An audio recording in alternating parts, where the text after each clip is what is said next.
like more joy in your life, irrespective of the time of year? If you do, you're in the right place, because in this video, I'm going to give you 10 steps that are going to help you to beat low mood, or 10 steps to uplift your mood. Hi, my name's Christine Conroy. Welcome to Happy Stuff and Fluff. I'm really pleased to be back talking to you. I love sitting down in front of the camera to chat to you. I hope you are well. I'm going to jump straight in. I'm going to use a word. I actually love the word, not necessarily what it means. I'm going to be talking about languishing today. I'll explain to you what that is.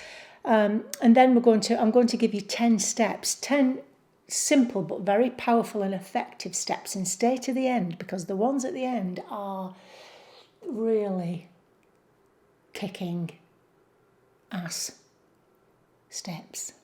Am I allowed to say that? Well, they are. So stick with us to the end. Okay, so what is languishing then? It's not a word you use very often or you hear very often, is it? Well, we do in positive psychology, and I use it in my courses.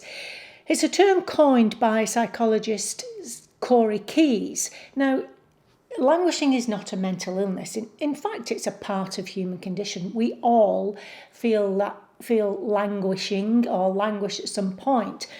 But it's a human condition that at best is stealing your joy, and at worst, although you may not even know it, can be a risk factor for depression.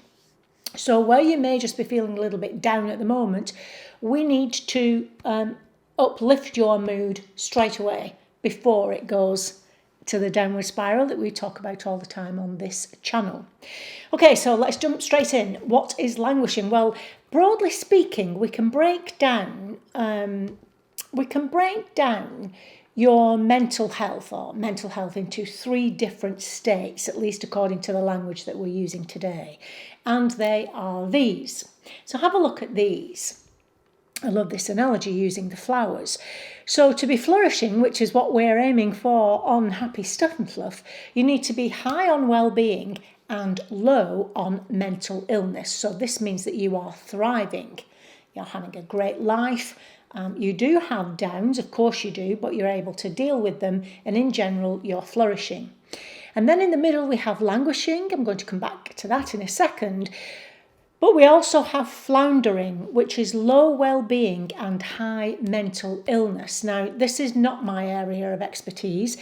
And if you are floundering in this sense and have low well-being and high mental illness, then you are likely to have been diagnosed with depression or some kind of clinical illness and need to get the correct professional help with that.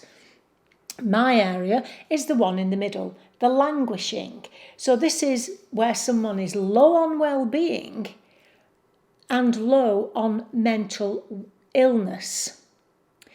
So what we have to try to do is to get you from the languishing state to the flourishing state. So let's have a look then at languishing. Now, as you can see here, as I've said, it's low well-being and low on mental illness. Well, what does that mean to you? It's kind of like, you know, you're not ill or you're not sick, but neither do you feel really well. You feel, my daughter used to say, meh. Just feeling meh. You don't know what's wrong, but you know you're not feeling well. You're not really interested in anything. You have low motivation. You're functioning. You're doing okay, but you're not doing well. So this is what we call languishing. Now, as I've said, my job is to get you from that languishing state across to flourishing. So it's how to get you from where you are, if you are languishing, to where you want to be, which is flourishing. Now, make no mistake, many people are walking around in this languishing state and they don't really know. They don't question it. They just live their lives in a kind of okay kind of way. And other people live somewhere along this spectrum. They may not be languishing, They're not quite flourishing. They could be anywhere along that spectrum. The 10 steps that we're going to give you today are designed to boost you, to push you along that spectrum from languishing to flourishing. Now, these are evidence-based, but and don't underestimate the power of them just because they are simple. Okay, they're very effective. Are very effective steps to beat low mood, to get you on the upward spiral and along the spectrum to flourishing. Okay, let's go. Number 1, you need to be intentional, and by that I mean understand why you want to improve your mood. You know, why do you want to lift your mood? The thing is, if you're in low mood, then you tend not to really want to do very much, and you might withdraw into yourself. Something has to push you into action. So you've got to think about, just simple things. What's going to move you along? Obviously, tis the season to be jolly, and I know lots of people are not jolly, and you may feel like that. You may think, oh, Christmas is coming, I can't really get into the spirit of it. But you have family, you want to enjoy it, that could well be your why. So find out why you want to change your mood, and then set yourself small, daily, meaningful goals to get you started. Now, when I've gone through all 10 steps, that will give you some ideas as to the small daily goals that you could set yourself. Okay, number 2, put this down. Put it down. Okay, according to Ofcom, in the UK, on average, we check our phones every 10 minutes, and 40% of people check their phones within 5 minutes of getting out of bed. I'm like, oh my goodness, it's depressing. And it is depressing. It really is. Once you start looking on your phone and scrolling and watching the news and seeing what other people are doing and looking at your emails, now you're on someone else's agenda. You're on someone else's agenda before you've even decided what you're going to do that day. Emails tell you should do this, you should do this. You start comparing yourself to someone who's having a brilliant life on wherever, on Instagram, or incidentally, possibly not the right time to say this, but I'm not on Instagram. Do you think I should be? Are you on Instagram? And would you follow me if I were? That's just an aside. But I would say to you, limit the time you scroll on Instagram, even if I am on there. Yeah, seriously, limit the time you spend on your phone. Do not have your phone beside your bed. That's the first thing. Put it away, out of the way, because studies are showing a wide range of negative effects on physical and mental well-being. Just give it a break. See, the sun's shining on the righteous here. Just give it a break and see how you feel. Just try and spend an hour off your phone and then try to put it away for the day. Obviously, if it's to do with your business or your work, then you can't necessarily do that. But you can have a digital shutdown at 9 o'clock at night, at 8 o'clock at night. Or don't touch your phone until you have planned your day in the mornings and then check your phone. Okay, number 3, you know this, move. Move your body. When you exercise, your body releases endorphins and serotonin, all of the feel-good hormones that are going to improve your mood. It will boost your self-esteem, help your concentration, improves your sleep pattern, and increases your energy. So you expend energy to gain energy. Now, I'm not talking about running down the beach. You may not have a lovely seaside view outside your door, but you can certainly get out and walk to the shops. You don't have to run a marathon. You just have to move. Now, when you feel low, the last thing you want to do is go out for a run. Even if you are a runner, if your mood is low, then these things are the things that kind of start to go by the wayside. So, just move your body according to your ability, whatever that is, at whatever level. And tell yourself, I'll just go out for a walk for 5 minutes, just for 5 minutes, and then I'll come back. And I can guarantee you, once you're out there, you will not come back in 5 minutes. And when you come back, you will feel 10 times better than you did when you went. Okay, number 4, music. Music. A study published in the Journal of Positive Psychology tells us that upbeat music can have a very positive effect on our well-being. Now, we don't need to be told that, but now it's scientific. I know, my goodness, music works for me every time. I used to go to, when I lectured, I used to go to work, and there were certain aspects of that particular job on certain days. I'm not going to go into detail, just in case anybody's watching. I don't think they will be. But on those days, I used to think, oh. Well, I've never had a Monday morning feeling till I started to work there. But anyway, I'd get in the car and I would put my music on as loud as I was able and sing my heart out. And it took me about an hour to get to where I was going. But when I got there, I got out at the other end and I was raring to go. I was rawr. Really, it works every time. Choose a playlist of upbeat music that you like. Works wonders. Now, music works on the limbic system, which is responsible for feelings and emotions, but also the autonomic system, which is responsible for controlling heart beat and blood pressure. So again, physical and mental. Physical and mental well-being. Number 5, human contact. If you listen to any of my videos, you'll know that it's scientifically proven that the quality of your relationships and your human contact is way up there in terms of the level of your happiness. We're social animals. Human connection can lower anxiety, lift your mood, improve your immune system, all of those things. Now, loneliness is still on the rise. And I mean, in the UK, we even have a minister for loneliness. And we will be talking about that more in depth in the new year. But for now, I just want to say that your social well-being is key to helping you on the road to flourishing. So yes, contact that friend.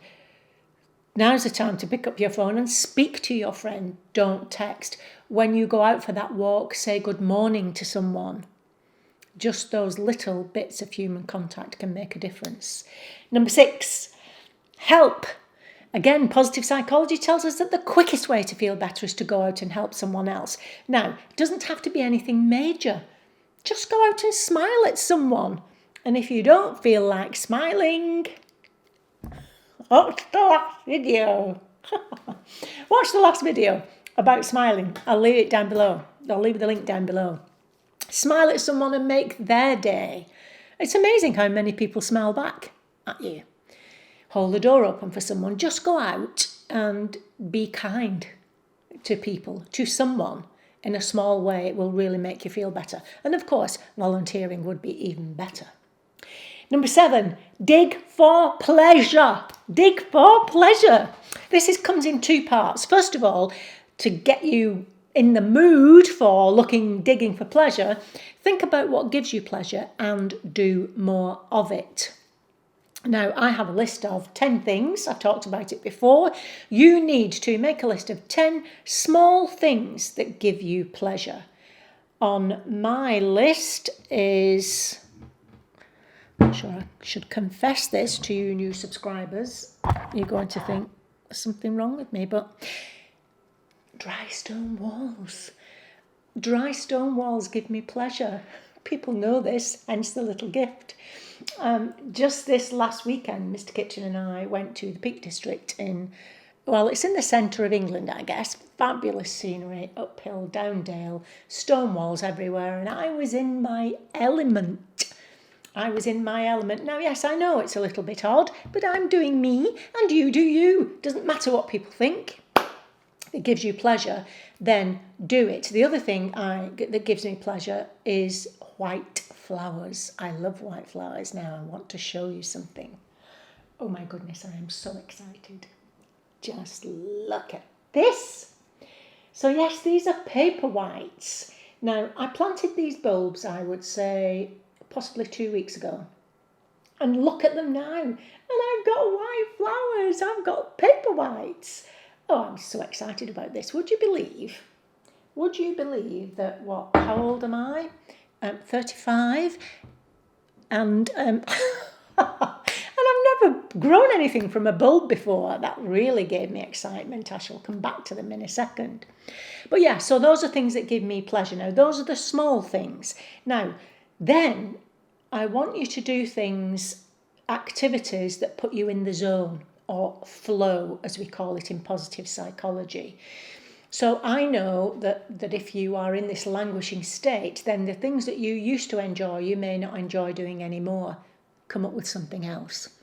Come up with something else that you have to focus on. So that's mindfulness, to focus on, to master. So the skill involved has to be a little bit difficult for you, but not too difficult.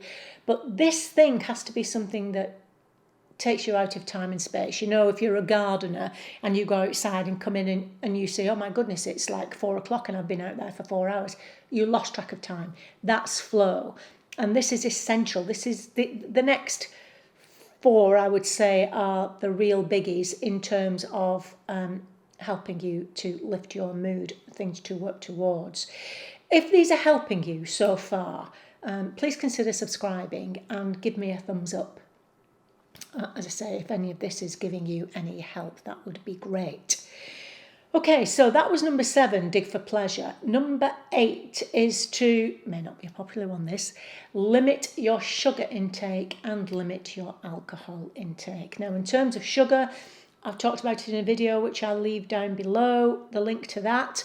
Alcohol, obviously, 'tis the season to be jolly, and if you do drink, then you're likely to want a glass of something over the Christmas period. But do keep your eye on it, because we know alcohol is a depressant. And look at your diet in general. You know, there may be things you're eating badly, especially if you're eating too much junk food. That could well be a problem. Now, the next thing is fabulous. The next thing is fabulous, easy to do, and it's saffron. I'll be back in a second. Okay, so this is saffron milk. Just excuse me a second.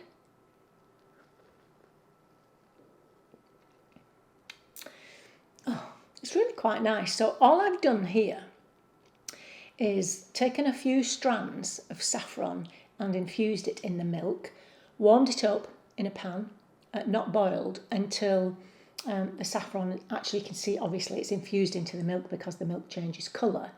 And then I've frothed it with a frother. Now, why should you be drinking saffron milk? Well, we know I haven't got time to go into the benefits of drinking saffron milk or taking saffron. So you can take it as tea bags, by the way.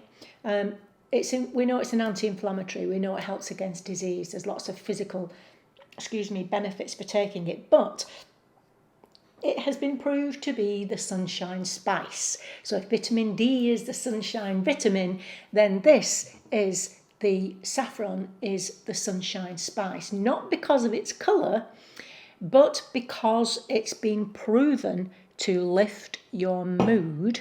Now, there have been meta-studies showing the effectiveness in helping with low mood, but also moderate depression.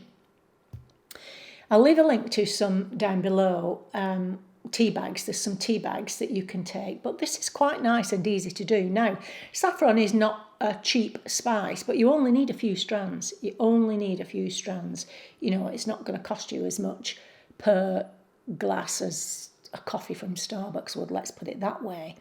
Now, you can also take saffron supplements if you prefer to do that, but the studies show, thick and fast coming in, scientifically proven that saffron spice helps to improve your mood. It's a complete no-brainer. Now, as I say, you can take supplements, and that leads me quite nicely into telling you, I've not had a chance to tell you this, but if you are taking do not age supplements, and if you've never heard of them, then there's a video, I'll leave that down below too, and there's also a list down below of the supplements I take to help me get happy, live longer and grow younger, down below. But if you jump over to their website, because they have some genuine money-saving offers on that have been extended from Black Friday into the Christmas period. Go over there and have a look, certainly if you're taking the same ones I am, because a lot of them are included in this offer, and you still get my discount, so still include the discount. So you could save yourself quite a bit of money if you get over to Do Not Age and have a look at that. Now, number 10. Number 10 is the GLAD system. Again, I've talked about this recently. GLAD stands for gratitude, learning, achievement and delight. Now that means that every day at night time before you go to bed, get out your journal and write down something that you were grateful for, some new learning that day, what you achieved. Now that could just be that you managed to get out to go for a run, or you managed to get out to go for that walk, or you just did some moving. That could be an achievement. It doesn't have to be a big one. And then something that delighted you that day. Now this has done all 4 of those. I'm so grateful that I decided to do it. I learned something new in terms of planting the bulbs, and I've achieved my paper white flowers, and they've delighted me, and they're going to continue to delight me, apparently, all over the Christmas season, so that's absolutely amazing. Okay, that's it for today. I know I've done a lot, so save the video. You can save it somewhere there. It says save the video, keep coming back to it, and try to incorporate all 10 of these ideas. Now, just let me say, even if you do not have low mood at the moment, still do these things, because it's still going to push you further along that spectrum to flourishing, which is what we want. Okay, I hope your Christmas preparations are going well, if indeed you celebrate Christmas. I will speak to you before Christmas, and until then, remember that on the Happy Stuff and Fluff, we're getting happy, living longer and growing younger, and I'll see you soon. Bye-bye.